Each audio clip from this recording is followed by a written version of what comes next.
Johnny Carson was finishing his question when Lucille Ball's face went pale, her hands gripped the armrests, and she collapsed forward as the studio watched in horror. It was March 1985. The Tonight Show starring Johnny Carson. Studio 6B in Burbank. Another Wednesday night. Another legendary guest. Lucille Ball, the queen of television comedy, the woman who had literally invented the sitcom, the icon who had made America laugh for 4 decades. Sat in the guest chair across from Johnny, telling stories about the old days of I Love Lucy. The audience was eating it up. Lucy was in rare form, her timing impeccable, her energy infectious. At 73 years old, she still commanded a room like nobody else. Johnny was laughing, that genuine Carson laugh, leaning back in his chair, completely at ease with one of his oldest friends in the business. They'd known each other for 25 years. Lucy had been one of Johnny's first major guests when he took over The Tonight Show in 1962.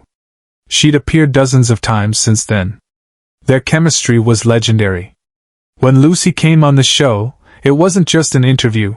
It was a master class in comedy from 2 people who understood the craft better than almost anyone alive. Tonight was supposed to be a celebration. Lucy was promoting a new television special. The conversation had been flowing beautifully for 12 minutes. Stories about Desi Arnaz. Memories of the Desilu studios. That famous chocolate factory scene. The audience was in stitches. Johnny was setting up his next question. So Lucy, there's a story I've heard about the grape-stomping episode and what really happened with. He never finished the sentence. Lucy's smile faltered. Just slightly. Just for a second. Her left hand, which had been gesturing animatedly, suddenly gripped the armrest of the guest chair. Her face, flushed with laughter moments before, went ashen. Lucy? Johnny's voice changed instantly. The entertainer voice gone. This was concern. Are you okay? Lucy tried to speak. Her mouth opened. Nothing came out. Her eyes, those famous expressive eyes that had conveyed so much comedy over the years, went wide with confusion and fear. And then she slumped forward. Carson stopped mid-sentence. The entire studio froze. Johnny was out of his chair before Lucy's head dropped. He caught her shoulders, easing her back into the guest chair, his hands steady despite the adrenaline flooding his system. Get a doctor! He shouted, not to anyone in particular, just to everyone. Now! Someone call 911! The control room erupted into chaos. Director Bobby Quinn was on his feet. Cut to commercial! Cut to! Keep rolling, producer Fred DeCordova said, his hand on Bobby's shoulder. Don't you dare cut away from this. Fred, she's... I know what she is. Keep the cameras on Johnny. He'll handle it. On stage, Ed McMahon had rushed over from his position beside Johnny's desk. Doc Severinsen was climbing down from the bandstand. The audience was on their feet, some screaming, others covering their mouths, everyone frozen in that terrible moment between normalcy and crisis. Johnny knelt beside Lucy's chair, one hand on her wrist checking for a pulse, the other holding her shoulder to keep her upright. His face was completely focused. No cameras existed, no audience, no show. Just Lucy. Lucy, can you hear me? His voice was steady, calm, the voice of someone who had learned long ago how to function in crisis. Stay with me. Help is coming. Lucy's eyes fluttered. A small sound escaped her throat, not words, just acknowledgement that she'd heard him. That's good, Johnny said, his hand still on her wrist, feeling the pulse that was there but wrong, too fast and thready. That's really good, Lucy. Just breathe. Just stay right here with me. The studio doctor, every live show had one on standby, burst through the stage door, medical bag in hand. A middle-aged woman named Dr. Sarah Chin, who had been The Tonight Show's medical consultant for 6 years. She dropped to her knees beside Johnny. What happened? Mid-sentence, Johnny said, not taking his eyes off Lucy. She just went pale and collapsed forward. Pulse is rapid. She's conscious but can't speak. Dr. Chin was already checking Lucy's vitals, pulling equipment from her bag. Okay, I need space. Everyone back except. She looked at Johnny. You can stay. She knows you. Keep talking to her. The audience watched in absolute silence as Dr. Chen worked. Stethoscope. Blood pressure cuff. Pen light in Lucy's eyes. Quick, efficient movements of someone who had done this 1,000 times. Possible cardiac event, Dr. Chen said quietly to Johnny. Ambulance is 3 minutes out.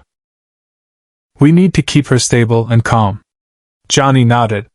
He reached down and took Lucy's hand, the same hand that had held a conveyor belt full of chocolates, that had stomped grapes in a vat, that had done 1,000 physical comedy bits that made the world laugh. Lucy, he said softly, remember when you first came on this show? 1962. I was scared out of my mind. First week hosting. And you walked out onto that stage like you owned the place, which you kind of did, and you made me look good. You always made everyone around you look good. Lucy's eyes focused on his face. A tear ran down her cheek. I'm going to tell you a secret. Johnny continued, his voice steady even though his hand was shaking slightly. Every time you were scheduled to appear, I'd get nervous the night before. Not because I was afraid you'd bomb, you never did. But because I knew I had to bring my A-game. You set the bar so high. You still do. Subscribe and leave a comment. Because the most powerful part of this story is still ahead. The paramedics arrived. 2 men in dark blue uniforms with a stretcher and equipment rolling through the studio door. They conferred quickly with Dr. Chin, nodded, began their protocols. Johnny stood up to give them space, but Lucy's hand tightened on his. Not letting go. One of the paramedics looked at Johnny. Sir, we need to. I'm coming with her, Johnny said. It wasn't a question. He looked at the paramedic's name tag. David, right? I'm riding in the ambulance. That's not negotiable. David glanced at his partner, who shrugged. Okay. But we need to move now. They lifted Lucy onto the stretcher with practiced efficiency. Johnny kept hold of her hand the entire time. As they wheeled her toward the stage door, he looked back at Ed McMahon, who stood by the desk with tears streaming down his face. Ed, you're in charge, Johnny said. Tell them we'll be back. And then he was gone, walking beside the stretcher as they rushed Lucy through the backstage corridors, past shocked crew members, past dressing rooms with doors open and people staring, out to the parking lot where the ambulance waited with lights flashing. The studio audience sat in stunned silence. 300 people who had come for laughs and celebrity interviews now witnessing something far more real than they'd ever expected from television. Ed McMahon walked slowly to Johnny's desk. He sat down in the host's chair, something he'd never done in 23 years of being Johnny's sidekick. He looked directly at the camera. Ladies and gentlemen, Ed said, his voice thick with emotion, we're going to take a brief break. But I want you to know that Lucille Ball is in good hands. Johnny is with her. And, he paused, wiping his eyes, and that's exactly where he should be. Backstage, he made a choice no producer would have ever allowed. The commercial break ended. Ed was still sitting at Johnny's desk. The decision had been made in the control room. Keep the show going. Don't speculate. Don't panic. Just be honest. We don't have any update yet. Ed told the camera, told America, told the millions watching at home. But I think it's important you understand something about Johnny Carson. He picked up one of the blue cue cards from Johnny's desk. It had the questions Johnny had been planning to ask Lucy, written in Johnny's own handwriting. These cards, Ed said, holding it up, Johnny writes these himself. Every show. Every guest. He prepares for hours because he respects the people who come on this show. He respects you, the audience. And he especially respects the legends. Ed's voice cracked. Lucy has been coming on this show for 23 years. And every single time, Johnny treats her like it's the most important interview he'll ever do. Because to him, it is. That's who he is when the cameras are off. When nobody's watching. He shows up for people. At Cedars-Sinai Medical Center, 10 minutes away, Johnny sat in an emergency room corridor. Still in his suit and tie. Still wearing his stage makeup. Completely out of place in the fluorescent-lit hospital hallway. A nurse had tried to convince him to wait in a private room. He'd refused.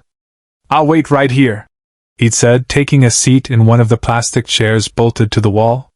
"Where I can see when the doctor comes out." He'd been there for 40 minutes when Dr. Chin, who had ridden in the ambulance with them, emerged from the treatment area. Johnny was on his feet immediately. "She's stable," Dr. Chin said. "Cardiac arrhythmia. Serious, but we caught it in time. She's conscious and asking for you." Johnny followed her through the double doors into the emergency bay. Lucy was on a bed surrounded by monitors and 4 lines, but her eyes were open and clear. "Johnny," she said, her voice weak but unmistakably Lucy. "I ruined your show." He pulled a chair beside her bed and sat down. "You've never ruined anything in your life. I collapsed on live television." "You had a medical emergency on live television," Johnny corrected gently. "There's a difference. One is embarrassing. The other is human." Lucy managed a small smile. Always the wordsmith. They sat in silence for a moment. The beeping of monitors. The distant sound of hospital intercoms. The strange intimacy of a crisis survived. "Johnny," Lucy said quietly, "I was scared." "I know. Not of dying. I've lived a good life. I'm 73. If this was it." She paused, gathering strength. "If this was it, I wouldn't have complaints. But I was scared because I wasn't ready. There are things I haven't said. People I haven't thanked. And I thought, what if this is how it ends? Mid-sentence on Johnny Carson's show, and I never got to say the things that matter?" Johnny reached over and took her hand again. The same hand he'd held on the stage, in the ambulance, through all of this. "Then say them now," he said simply. Lucy looked at him, really looked at him. This man who had rushed to catch her when she fell. Who had abandoned his show to ride in an ambulance. Who sat now in a hospital room when he should be on stage finishing his broadcast. "Thank you," she said. "For being decent. For being kind. For showing the world that you can be funny and successful and still be a good person. You don't know how rare that is, Johnny. How precious." "Lucy, let me finish," she insisted, a flash of her old commanding presence returning. "You're going to have a legacy. Not just as an entertainer. As someone who showed up when it mattered. Who caught people when they fell. Remember that. When you're old like me and looking back, remember that this is what matters most." But this was the moment no one in the studio, nor anyone at home, ever saw coming. Johnny stayed at the hospital for 3 hours. He called the studio every 30 minutes with updates. Ed kept the show going. Guests who happened to be in the building came out and told stories. Doc's band played longer sets. It became less of a talk show and more of a vigil. At 1:47 a.m., Johnny finally returned to Studio 6B. The audience had long since gone home. The crew was breaking down the set for the night. But Ed was still there, sitting at Johnny's desk, waiting. "She's going to be okay," Johnny said as he walked onto the dark stage. "Full recovery expected. They're keeping her overnight for observation." Ed stood up, moved around the desk, and hugged his friend. No words. Just relief. Johnny walked to his desk and picked up the blue cue card. The one with his unfinished question about the grape-stomping episode.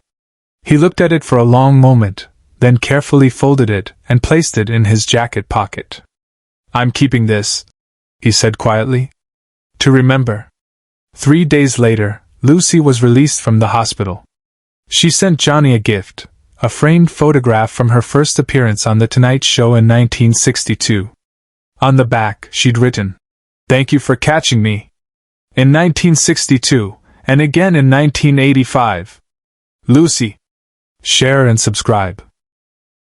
Make sure this story is never forgotten. Johnny kept that photograph on his desk for the rest of his career. When he retired in 1992, he took only 3 things from the studio: the photograph, the folded cue card, and a handwritten note from the hospital thanking him for his extraordinary compassion. Lucy lived another 4 years, telling anyone who would listen that Johnny Carson saved her life, not just medically, but by showing her what friendship looked like when it really mattered. The cue card with the unfinished question was donated to the Smithsonian after Johnny's death. It sits in a display case with a simple plaque. The question Johnny Carson never got to ask.